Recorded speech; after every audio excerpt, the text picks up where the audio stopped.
From Hassell, an award-winning architecture and design practice, this is Hassell Talks. I'm Camilla Siggaard Andersen. I'm an architect, and I've always been really interested in understanding how design shapes social, environmental, and economic outcomes in our cities and communities. And the more I've looked into it, the more certain I am that the built environment is the cause of and the solution to many of the issues we face as individuals and as a global society. In fact, there are enormous amounts of research to show that almost everything about our health and well-being, from how we feel when we look out of our bedroom window in the morning, to the quality of the air we breathe when we travel to work, can be related to the design of the spaces, buildings, and transport networks that we use. Still, it's rare for urban planning research and theory to make it into the public discourse. Until now. Ireland, and indeed the main cities in Ireland, are going through a significant challenge. That's Brian Moran, Senior Managing Director at Hines Real Estate in Ireland. It's fantastic to see the concept of the 15-minute city become more and more prevalent, becoming something that is getting into the common discourse here in Ireland. And it's recently become more relevant here as the city plans are being renewed. And we were very happy to see how did that concept apply in Ireland. As a developer, Brian is naturally interested in the planning of cities and places.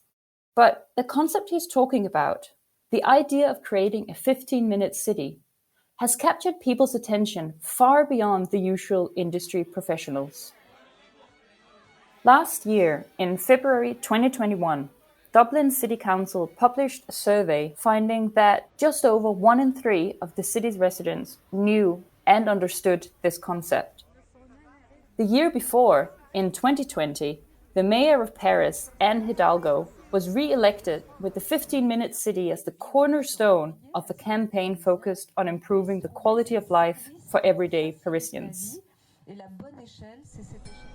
In Melbourne, Australia, the notion of a 20-minute neighbourhood has been shaping planning decisions since 2018. And in Portland, USA, the idea has been one of the city's core consultation tools since 2006. The 15-minute city, 20-minute neighbourhood, or indeed in some places 10-minute towns, are all variations of the same essential idea. And that is that the built environment should be planned to increase people's access to everyday places and services. What amenities do people have access to close to home, and how easily can you get to them? That's a central question that all of these concepts beg us to ask.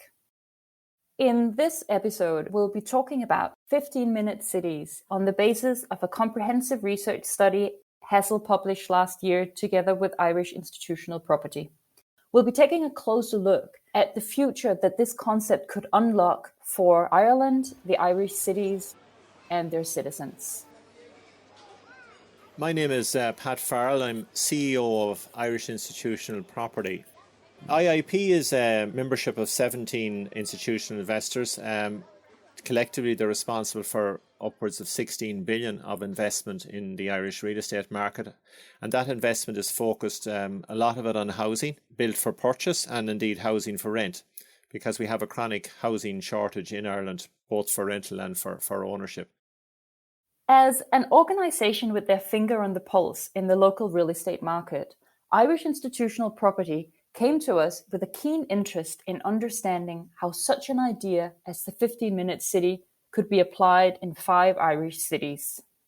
The 5 Irish cities we focused on, and there are 5 effective population centres in Ireland that qualify as I suppose, in those terms of cities. Dublin, Cork, Waterford, Limerick and Galway.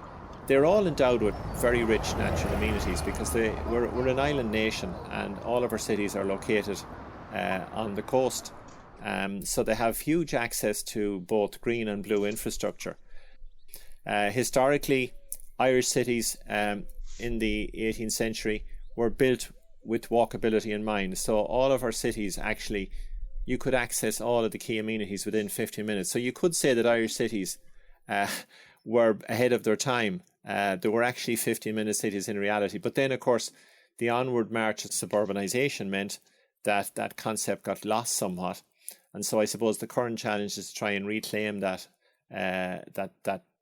feature. In addition to being a compelling narrative for an urban revival, the idea of a 15-minute city also happens to be closely aligned to the Irish government's national planning agenda, something Pat's keenly aware of.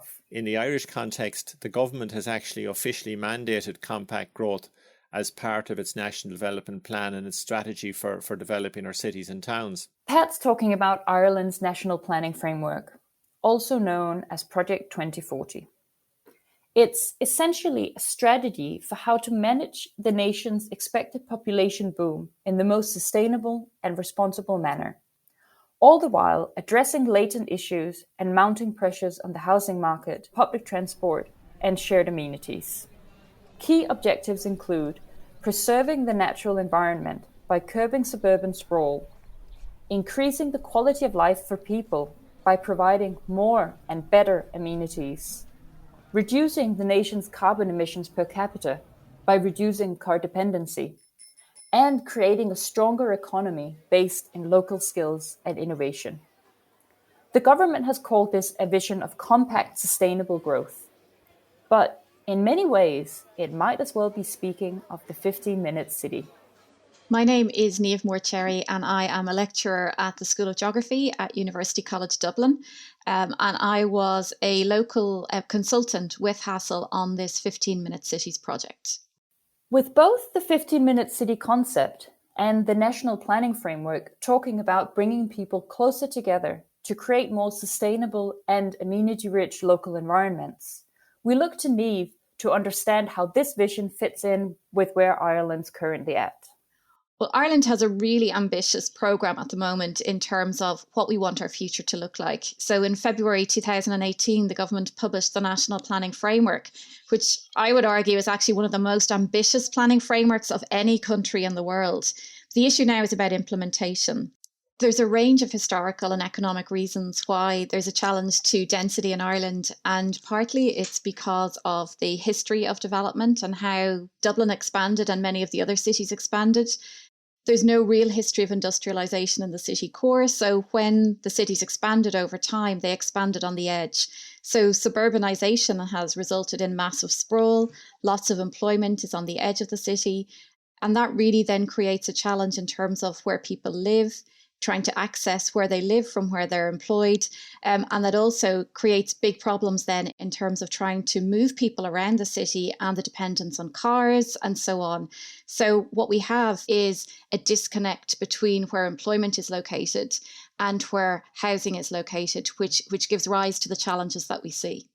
Pat Farrell also talks about the current issues of sprawl and car dependency in Ireland. Somebody I was speaking to earlier this morning mentioned the fact that Dublin has 10 drive time radio stations.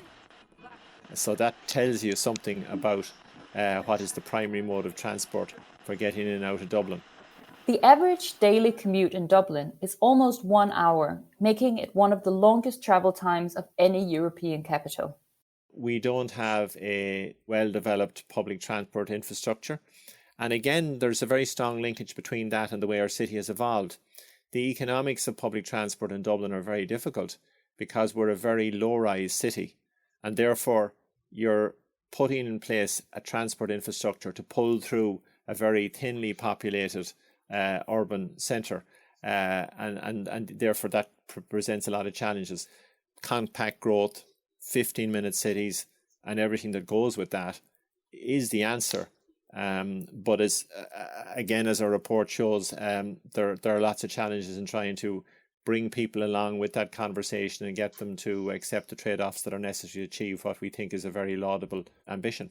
As both Pat and Niamh point out, Ireland's century-long preference for low-rise, car-centric development has created serious barriers for realizing today's 15-minute city vision.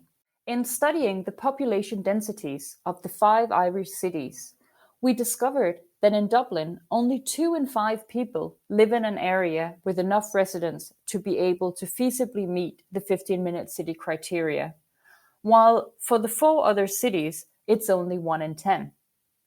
Incidentally, most of these areas predate the 20th century, when walking was still the primary mode of transportation. These numbers also mirror the results of a population survey Hassell conducted via YouGov. The survey reached more than 1,000 Irish adults. By asking people about their current access levels, we learned that only 10% of the Irish population currently feel that they can walk to all the essential amenities within 15 minutes or less. Reflecting Neve's observations, workplaces tend to be the least accessible amenity, while grocery shops and public transport stops are in higher supply. When asked about the ideal situation, 1 in 3 people would like to be within a 15-minute walking radius of every single type of amenity that we listed. While 33% may not sound like a landslide victory for the 15-minute city concept, it's still triple the number of today's situation, and an impressive result considering that some people might not have any interest in accessing, for example, workplaces or educational institutions, or some people are also limited in their ability to walk altogether. The quality of life for people living in cities in Ireland is quite variable. So, for example, in Dublin, many people can't afford to live close to their employment, so they're commuting very long distances. And it means their quality of life is really negatively impacted by that. Whereas if you look at some of the smaller cities, for example, Waterford, where there's an opportunity and where there are more people living close to home, you see that there is less of a sort of a negative impact, but also the natural amenities. If we think of Cork Harbour, for example, the natural amenities around Cork are really playing into much better quality of life, livability and experience for people living closer to the city centre. So I think it really depends on the city in Ireland, and it's really down to how close you are to your employment, to your amenities, to natural amenities, to your shops, to your grocery stores and so on. So the greater distances you have to travel for those things, the lower quality of life, if you like, they're less livable places. At this point, you might be wondering why we keep talking about issues of transport and density when the 15-minute city is supposed to be about gaining access to a greater variety of amenities within a local neighborhood. Just for those of you out there who are new to urban planning, here's the short version of how these factors are related. Imagine living in a place where you have 5 to 6 different destinations close by, such as a park, a grocery shop, a library, a cafe, a dentist, and maybe a nursery. Let's say that you'd like to be able to walk to each of these destinations within a quarter of an hour, and that you walk at an average speed of 5 kilometers per hour. In effect, each destination would have to be within a 1.25 kilometer radius from your home. Each of these places in turn need visitors and customers, other people who are able to reach them by foot as part of their daily comings and goings. In order for most businesses to survive, they need quite a few visitors every day. Even a library needs a minimum footfall, just as a school needs pupils. If there's not enough people within a walking distance, then a destination essentially has 2 choices. It can either close up shop, or it can try to attract people who are coming from further away, such as by car. And that might be all right, except now you have more traffic on the roads and you have more areas for parking, which makes the environment less conducive to walking and takes away space that could have been used for homes or parks or other types of amenities. Global studies find that a population density of between 5,000 to 25,000 people per square kilometer, or 50 to 250 people per hectare, is ideal for making sure that there are enough people around to sustain the local economy and the local amenities within a primarily walkable environment. These are the types of densities that we find in places like central Copenhagen and Vienna and Paris. Additionally, these types of places benefit from being able to operate more sustainably, with a lower carbon footprint per capita. Our cities are fundamentally sustainable if they're built properly. So there is a sense out there that cities are highly unsustainable because there's lots of people there, there's buildings emitting energy and so on. But actually cities are where the solution to the climate crisis is going to be found, because they provide opportunities because of higher density living, people living closer together, to be able to provide public transport and make it viable, to actually give people options other than jumping in a car to get from A to B. So cities, they're packing of people close together in quality environments is actually central to addressing some of the issues that emerge from sprawl, from pollution that comes from that, and so on. At the moment, none of the Irish cities meet the overall density levels required to provide amenities within a 15-minute walk of most people's homes. There's simply too much space between people and too many cars on the roads. The struggle in Ireland around adopting density, I think, is something that's gone on for quite a long time, but it's something that really will have to stop soon. The government's compact growth agenda clearly signals a change in the direction of adding more homes where people already are, instead of on new sites that expand the footprint of the city. But the actual route to implementation is not just about adjusting numbers, but very much about changing hearts and minds too. If you're talking about significant change in urban areas, which is what you are looking at with compact growth, then we need to have early conversations with people about the benefits and the trade-offs, as well as the challenges. In Ireland, we're used to having a lot of space, a front garden, a back garden. With compact growth, we're not just talking about behavioural change, but there's also a change in expectations. Ireland hasn't really experienced large-scale quality urban planning of the kind that's associated with successful 15-minute city strategies. We need to do more work on that, and there are already good examples emerging. I think as people see more and more of those good examples and actually live in them and experience them, then people will buy more and more into the concept. The question now is, are the citizens of Waterford, Galway, Limerick, Cork and Dublin ready to embrace everything that would be required of them to make the 15-minute city a reality? As Pat and Niamh explained, the chief challenge to the 15-minute city concept in Ireland has to do with attracting more residents to settle within existing urban areas, paired with increasing walking, cycling and public transport use and providing the supporting amenities.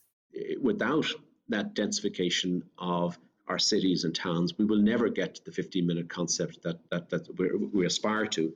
I've heard some people say, well, you can't densify because the services aren't there, that the local GP does not exist, that there is not the amenities to sustain more density in these urban situations. But that is the chicken and egg conundrum. The reality is, as soon as you bring the density, the services will come. That's Brian Moran again, the Senior Managing Director in the development group Hines, who are also members of Irish Institutional Property. Private developers like Hines are some of the key players required to meet the goals set out by the government's national planning framework. In recent years, we've had significant new guidance that is mandatory from the central government, requiring developers, especially on larger sites in regeneration, brownfield, infill sites, where they have scale, to tackle the density challenge and come up with good design that is much higher density than previously would have been done in Ireland. Brian's also seeing the opportunity to regenerate the Irish cities around a 15-minute city idea as a chance to align social, environmental and economic ambitions. Even in Dublin City, over the next 20 years, we probably have to grow our housing stock by about another 30%. That's very significant. That cannot happen by urban sprawl. We've already stretched the city to as far as we should, and we've got to look at the balance being infill, brownfield development to achieve that. That's a phenomenal investment opportunity. No question about it. And I think one of the challenges as a small country is we actually have to import a lot of the capital to do that work.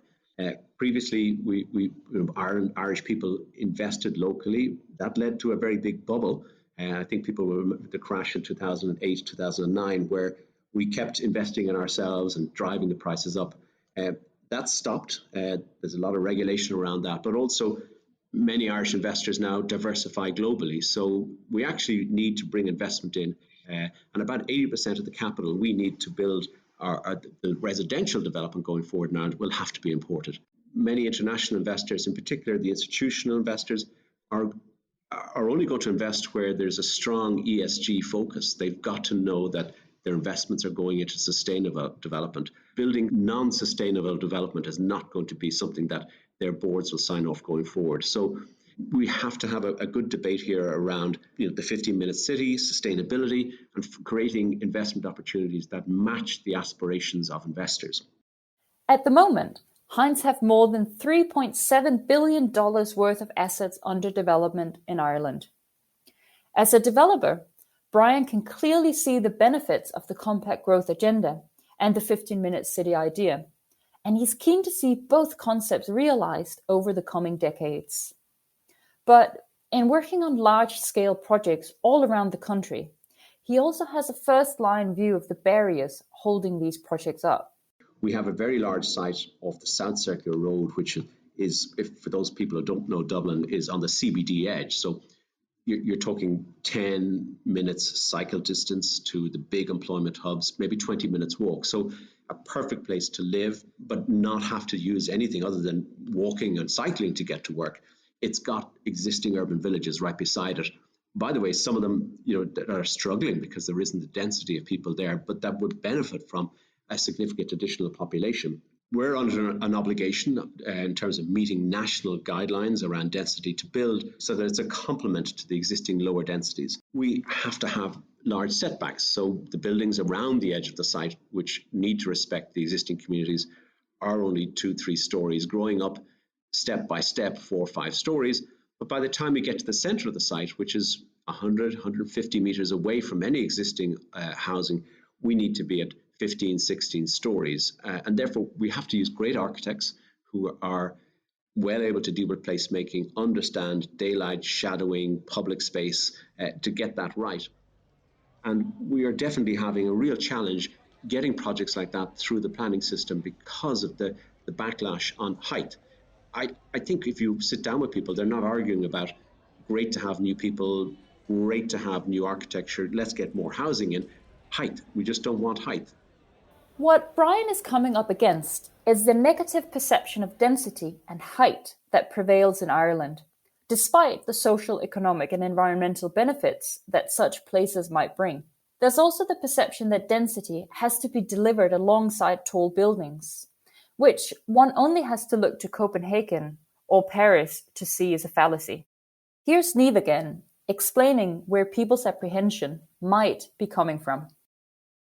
For people who aren't sure about a change in density in their cities, I can completely understand that because we have had a very historical negative, I suppose, reaction to high-rise, high-density living in Ireland. We've very few good examples. So what I would say is that it's not necessarily the idea of higher density living that's the problem, but it's how it has been done in the past. So what we need to think about is what are the benefits of this higher density living? What can we actually achieve by bringing places closer together? And what are the benefits for having everything in close location? Time savings, better air quality, better access to amenities, and generally just a better quality of life. Other cities in Europe have evolved in a similar way, but I think the core difference between Ireland and those other places is, first of all, we have a very different historical background. So I think Ireland has this very rural, traditional, agrarian kind of identity. So the idea of urban living is something that's almost seen as being imported from abroad. And I suppose Ireland has also, in the European context, it's quite rare, but Ireland has actually got a post-colonial history as the colonised as opposed to the colonisers. So many of our cities are actually imports, if you like, from other places. So that sense of what an Irish city is very underdeveloped, I would say. In our population survey, we found that only 14% of the Irish population overall found a compact neighbourhood to be a desirable place to live and work. 39% of people said that they desired to live in a place that's more spread out. Even so, 59% would still like their neighborhood to be primarily walkable, and 70% of people wish to be within a 15-minute walk of public transport. It seems there's a disconnect between the types of lifestyles people desire and the types of built environments we aspire to live in. I mean, those words, dense, compact, they are hugely threatening to people. Here's Ali Green, the Dublin city architect. And they're very hard words, compact, dense. There's nothing in those words that says quality of life, livability. There's nothing about those words that says we want you to have a positive experience of how this place will be. Ali's remit is to focus on the experience and quality of the built environment in Dublin and to help the city be the best it can be for its citizens and visitors. Instead, we use those words and people react negatively to them because they don't actually talk about livability and quality of life and quality of experience in the built environment. And they don't talk about how people use spaces, and they don't talk about what people value in places and spaces. So I suppose the biggest challenge we face in densifying Dublin is actually providing all of the amenities that are everything but the homes. Of course, we have to provide the homes, but if we want people to accept those homes, apartments, smaller homes than they might have in this outer suburbs, if we're going to get people to accept the idea that it's good to live in a smaller home in the city centre, we have to make sure that the experience outside the front door of their smaller home is really wonderful. I asked Ali how she thought the challenges in Ireland would compare to other places in Europe. If a question is, are Dubliners resistant to change? I'd say, well, are policymakers resistant to change, resistant to changing how we go about our business of developing Dublin? Are private developers resistant to change, resistant to how they might change their perception of what is a positive development? Is it really positive for the community? And of course, our community is resistant to change because they fear that change will take something away. What Ali is talking about here is a pattern that we see play out in many cities around the world that are trying to retrofit existing places and infrastructure to more sustainable and convivial models. Private developers are required to change their business models. Policymakers are required to change their goals and their messaging. And citizens are required to change their lifestyles. Increasing density is a big challenge. It needs everybody involved to work together to appreciate that everybody has to give a little. Dublin City Council, private developers, particularly in large private developments, that private developers have to do more to actually provide additional amenity. Ideally, the outcome of this process will be positive for all, but the road is far from frictionless. I mean, change is very hard for people, and I think we're all kind of accept that change needs to happen. We kind of maybe take the view that maybe it's somebody else's responsibility to do the changing and we can continue as we are to address climate change. We've all got to take, massive steps towards kind of making better decisions about how we build and how we live. I don't think Dubliners are any more resistant to change than anywhere else. In fact, I think when it's put up to Dubliners, they actually respond very creatively to challenges. Once they see the benefit, I think there's a strong sense of community and generosity in Dublin. And so when people see that something is worth doing, and it's going to be good, positive for their neighbours and for themselves, They will get behind it. Hearing from Pat Farrell, CEO of Irish Institutional Property, he's also hugely positive about the potential of the 15-minute city idea to bring about the change in mindset that Ireland needs. What excites me about it is that for those that have experienced cities that are further along the path on the concept of 50-minute city, they get the benefits. It's just a question of getting that message across to more and more people. The 15-minute city is very much a people-centered concept designed to improve people's lives by offering them greater levels of access and convenience. But it's also a concept that comes with massive environmental benefits, which are perhaps not as clear to people as they could be. Only 15% of the Irish population believe that compactness is a sustainable feature of a neighborhood, while 37% think it's better to spread out buildings over larger areas of land. Political leadership is needed here because the government has actually ordained compact growth. They've said that we need to get to better density of population within our cities, improve the density. But it's not clear that politicians always accept that there's a necessity to communicate that to people. The notion that a more open, honest dialogue around what type of cities Ireland should be developing is on everyone's mind. I think we have to try and understand what we're about better and ask ourselves, are we trying to engage with communities in a co-creative process? Are we actually trying to understand why people are concerned about change? I just think that we all need to face up to it, and we need to have a mature, deliberative conversation, discussion about what kind of country we want, what kind of cities we want in particular, and then come to a conclusion as to how we're going to collectively go forward. It's clear that we won't be able to resolve the Irish city's identity crisis in a single conversation, but hopefully we've been able to bring some of the benefits and challenges of the 15-minute city concept into light. If anything, this concept seems to be a more productive and captivating starting point for everyone, with a decidedly human perspective that we can all relate to and understand. I want to thank Niamh Morcherry from University College Dublin, Ali Grehan from Dublin City Council, Pat Farrell from Irish Institutional Property, and Brian Moran from Hines Real Estate for their insightful and open contributions to this episode.